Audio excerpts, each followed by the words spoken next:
Oh my God. It's hard to believe. It's been 5 years since I knelt before a bishop, Cardinal Supich, and was ordained a priest. Though to be fair, nothing about that day looked like a typical ordination. It was June 29th, 2020, at St. John Brebeuf, smack in the middle of a global pandemic. You guys remember those days, right? Face masks, those face shields, social distancing, hand sanitizers in every corner, half empty or sometimes empty, totally empty churches, uncertain futures.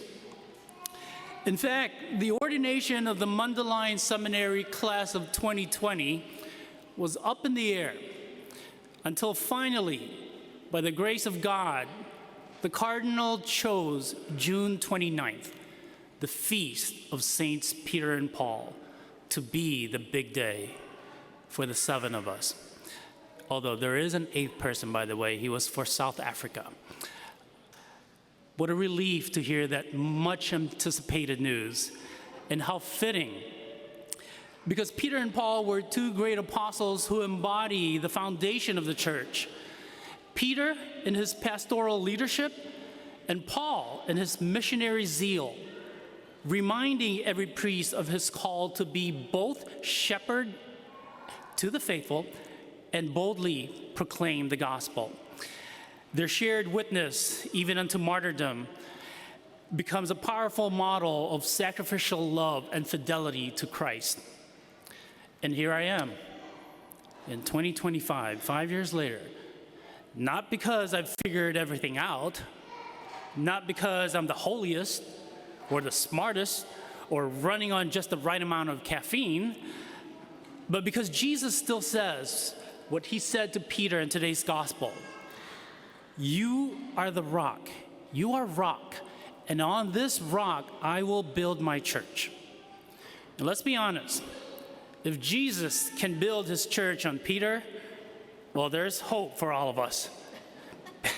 Yeah, Peter, who tried to walk on water and sank, who tried to defend Jesus with a sword and missed the mark, literally and figuratively, who denied even knowing him 3 times. Yeah, that guy. And Jesus still looked at him and said, "You're my guy. I am building something eternal with you, Peter." Oh, and Paul? Yeah, let's talk about Paul. Let's not forget that guy who started out as a terrorist, dragging Christians to prison, approving of stonings. And God said, "Perfect, that one. I like him." Knocked him off a horse, blinded him, gave him some time to think. And you know, the rest is holy history. Peter and Paul were rough around the edges, deeply flawed, occasionally clueless, yet still chosen, still used by God in powerful ways. And if that doesn't give us hope, well, we're not paying attention. I've come to learn that priesthood isn't about perfection. It's certainly not all about having more lace or shimmer on my vestment. It's not about having all the answers. It's being willing to show up with my whole self, wounds, weaknesses, and all, and saying yes. It's about letting Jesus work through my mess, not in spite of it. It's about standing at the altar when my heart is on fire, and also when it feels like I'm running on spiritual fumes.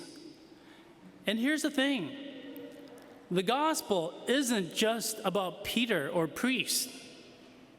It's about you.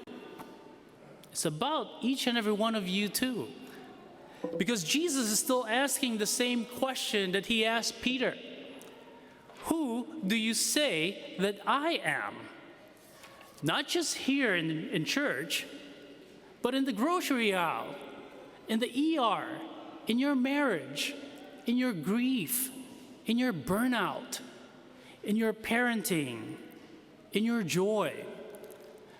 And like Peter, your answer doesn't need to be eloquent. It just needs to be yours. Real, honest, spoken from a heart that's trying. Because he's not building his church on polished perfection. He's building it on people who keep praying, who keep loving no matter what, and who keep serving and forgiving and holding on. He's building his church on people who fall and get back up. Yeah. It's people like us, you and me.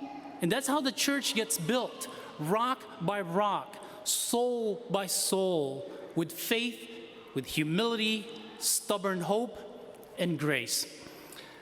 So today on this, the feast of Saints Peter and Paul, and on my 5th anniversary as a priest, I don't stand here as a finished product. I stand here as a living proof that God doesn't wait for us to be worthy. He just asks us to be willing. And I thank God every day that he called me, and I answered, finally. I was a late vocation, by the way. And even now, when I mess up every now and then, and who doesn't mess up, right? You know, because if Peter, just remember this, if Peter can stumble his way into sainthood, and Paul can rage his way into apostleship, well, then there's room for me and for you at the table. So may you always know who you are in the eyes of God. You are loved, you are chosen, and never disqualified. I urge you to answer Jesus' question each day with courage and truth. Trust that he is building something holy in each and every one of us, even when we can't see it yet. And may our faith, imperfect and beautiful, be the rock on which others come to know him too. Happy Feast of Saints Peter and Paul, everyone. Thank you for participating in the digital liturgy today. The digital ministry touches the lives of many people, as does almost 80 other ministries here at OLPH. Grateful for the community that connects to OLPH through this digital forum. It's unbelievable how many people are able to access the liturgy and other events because of this ministry. Please consider supporting OLPH. All of your sacrifices help to sustain this parish and to keep moving us into the future. Thank you very much, and keep watching.